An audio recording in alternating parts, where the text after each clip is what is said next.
আসসালামু আলাইকুম ওয়া রাহমাতুল্লাহ। সুধী দর্শক, দেশের প্রধান প্রধান দৈনিক পত্রিকার শিরোনামে উঠে আসা শীর্ষ সংবাদগুলো নিয়ে হাজির হলাম আপনাদের সামনে। আশা করি সাথেই থাকবেন। শুরুতেই আন্তর্জাতিক খবরে থাকছে ইরান ইসরায়েলের যুদ্ধের খবর। ইরান ইসরায়েল সংঘাত, পাল্টাপাল্টি হামলার তীব্রতা বাড়ল।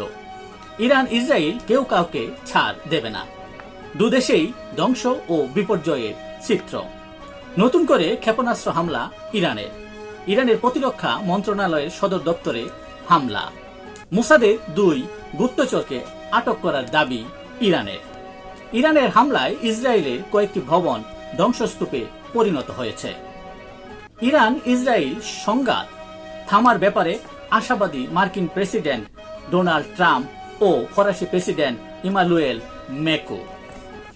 ইরানের সর্বোচ্চ নেতা আয়াতুল্লাহ আলী খামেনিকে হত্যার পরিকল্পনা করে ইসরায়েল, কিন্তু সেই পরিকল্পনা বাস্তবায়নের বাদ সাধেন মার্কিন প্রেসিডেন্ট ডোনাল্ড ট্রাম্প। বার্তা সংস্থা রয়টার এই তথ্য জানিয়েছে। মার্কিন সেনাবাহিনীর 250 বছরের পূর্তি উদযাপন অনুষ্ঠানে কুচকাওয়াজে সভাপতিত্ব করেন ডোনাল্ড ট্রাম্প।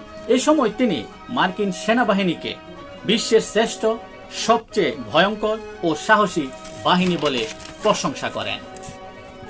ইরানে ইসরায়েলের আকস্মিক হামলা, যুদ্ধ না সরকার পরিবর্তন?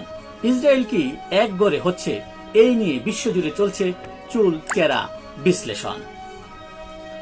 এই ছিল দেশের প্রধান প্রধান দৈনিক পত্রিকার শিরোনামে উঠে আসা শীর্ষ সংবাদ, জানিয়ে এতক্ষণ আপনাদের মাঝে উপস্থিত ছিলাম। আশা করি আপনাদের ভালোই লেগেছে।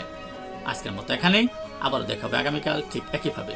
সে পর্যন্ত অবশ্যই ভালো থাকবেন, সুস্থ থাকবেন। আসসালামু আলাইকুম ওয়া রাহমাতুল্লাহ।